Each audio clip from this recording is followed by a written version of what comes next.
이번 영상은 미싱 초보님들을 위한 특별한 영상이에요. 실 끼는 것부터 두렵죠, 초보들은. 여기 보시면 S자로 꼬아서 왔고요. 보조 조시 탱크, 이거는 하는 일이 사절 후 실 길이를 조절하는 역할을 하는 겁니다. 이 친구가 장력을 조절하진 않아요. 사절 후에 실 남는 길이 짧게 조절할 수 있는 거예요. 잠가주면 짧아지고 풀어주면 길어지는 그런 역할을 하는 친구고요. 여기도 이렇게 실이 잘 걸려서 통과할 수 있도록 해주셔야 되고요. 아래로 내려오면 제가 실 끼는 방법 처음부터 이렇게 해서 삥삥이 스프링 이쪽으로 걸어주세요. 왼쪽으로 걸어서 이렇게 당겨 보시면 삥삥이가 정상적으로 작동을 하는 모습 보실 거고요. 여기 실거리에 위쪽으로 걸어 주신 다음에 또 당겨 보시고 이쪽 실거리에 걸어주시고 반드시 오른쪽으로 내려온 실도 안으로 끌고 들어가서 이 안에 넣어주세요. 이랬을 때 안정적으로 조시 탱크가 역할을 제대로 합니다. 만약에 이 친구가 이 라인에 있다고 한다면, 그렇다면 빠져나올 가능성이 있겠죠? 그걸 방지하기 위한 수단이고요. 아래 위로 올라갔다 내려갔다는 친구가 댐핑이라고 하는 아이고요. 이렇게 실을 껴주신 다음 껴주시고 다닐 때 바로 밑에도 이렇게 껴서 넣어주시고, 실을 당겨 보시면 좋은 실은 일정하게 잘 나오는데 오래된 실이거나 실이 안 좋은 경우는 중간에 탁탁탁 걸려 나옵니다. 걸리는 정도가 심한 정도가 있어요. 원래 검은색, 파랑색 이런 진한 컬러일수록 실이 제염 같은 것들이 들어가기 때문에 안 좋을 수 있어요. 그래서 실은 좋은 거로 골라 쓰시는 것도 장력 맞추는 데 도움이 되는 거고요. 그 다음 미실 복집이죠. 제가 아래로 내려도 떨어지지 않고 적당히 내려가서 적당히 내려간 상태로 안정화되어 있죠. 이 상태가 가장 이상적입니다. 당겨보시면 부드럽게 텐션이 느껴지십니다.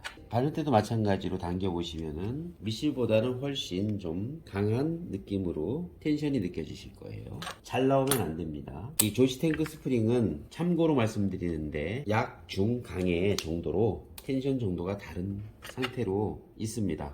이유는 얇은 것, 중간 것, 두꺼운 것 이런 정도로 스프링 텐션이 달라져야 되기 때문이죠. 그렇게 달라지는 스프링 텐션에 의해서 실 굵기도 결정되기도 하고요. 예를 들면 청바지나 가방 이런 좀 두꺼운 작업을 하실 때는 강한 스프링으로 써야 되고요. 실도 두께가 20수, 30수 이런 정도로 상당히 두꺼워지게 되죠. 제가 면 원단으로 일단 한번 재봉을 해 보겠습니다.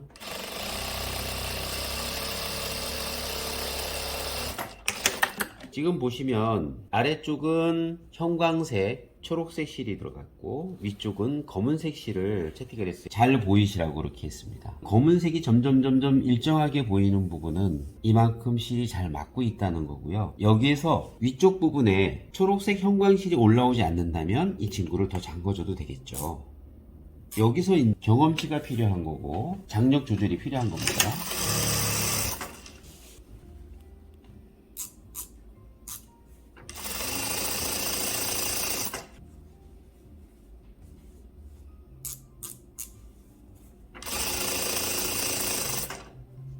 오른쪽 라인이 처음에 박았던 거고 왼쪽 라인이 두 번째 박았던 거예요. 아마 사진상으로는 정확하게 표현이 안 될 수도 있는데 제 육안으로는 왼쪽 몇 바퀴를 더 잠궜기 때문에 검은색 점점이 나타나는 현상들이 왼쪽 라인에서는 훨씬 줄어들었는 게 확실히 느껴집니다.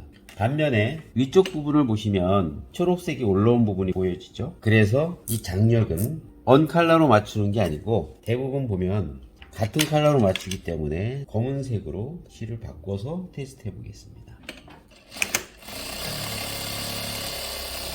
지금 전혀 만지지 않은 상태예요. 장력 조절은 전혀 만지지 않은 상태고 오른쪽에 두 개 라인은 형광색, 초록색, 왼쪽은 검은색 미실 구분해서 작업을 한 건데 검은색 실은 전혀 문제가 없죠. 위쪽 부분도 장력이 잘 맞아 있습니다. 자, 그러면 장력이 안 맞는 건 어떤 걸까요? 안 맞는 걸 보여드려야 되겠죠. 확실한 느낌을 보여주기 위해서 미실을 갈겠습니다. 이런 것들을 초보님들은 구분을 잘 못하셔요. 그럴 수밖에 없고요. 이거는 좀 심한 경우인데 시작 라인과 갈수록 윗실, 검은색 실이 밑으로 처짐 현상이 두드러지게 나타났죠. 이건 심하게 안 맞은 경우고요. 제가 몇 바퀴 잠궈서 다시 한번 보여드리겠습니다. 부분적으로 아까보다 많이 좋아졌지만 이렇게 윗실, 바늘실이 처짐 현상이 이렇게 나타난 겁니다. 몽글몽글 지듯이. 그리고 더 조였을 때 3바퀴 더 조였죠. 두세 바퀴 정도의 차이인데 여기와 여기 차이예요. 이렇게 결과가 달라지는 겁니다. 그래서 처음에 작업하실 때 인내심을 가지시고 미세 조정을 하셔요. 어느 정도 조정이 됐으면 360도 한 바퀴보다는 180도 반 바퀴 정도로 다시 한번 조정을 한 후에 결과를 보겠습니다.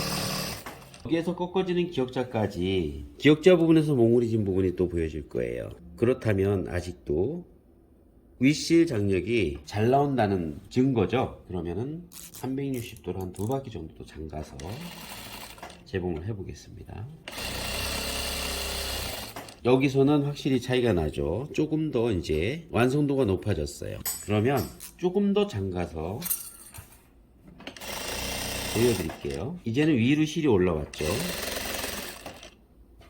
위에 부분에 초록색 실이 올라와 있어요. 실이 조시가 장력이 안 맞는 거죠. 대신에 아래쪽에는 처짐 현상이 없습니다. 어떻게 해야 될까요? 이럴 때는 윗실의 장력이 강해졌으니 윗실의 장력은 좀 풀어주시고 상대적으로 밑실이 잘 나온다는 거겠죠. 이렇게 다른 칼을 맞출 때는 밑실도 잠가줘야 합니다. 북집의 텐션을 잠가주세요. 그러면 흔들어도 내려오지 않은 정도가 될 수 있어요.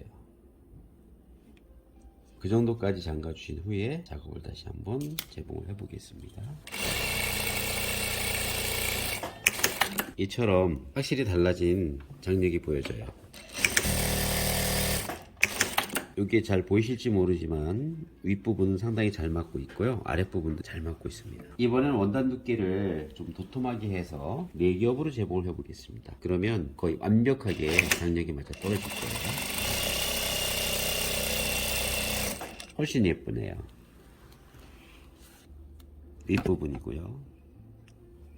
내장 원단을 보여드린 이유는 이런 이유입니다. 이 실의 두께에 비례해서 원단이 얇을 경우는 노출된 실이 한 몽을 한 몽을 박혀있는 상황에서 매듭이 지어진 부분에 노출이 될 수밖에 없어요. 얇을수록. 그런데 두꺼워질수록 그 부분은 훨씬 더 쿠션 때문에 원단 두께로 스며듭니다. 그래서 훨씬 더 편안한 상태의 장력을 유지하죠. 이상으로 장력 조절 방법 안내해드렸습니다.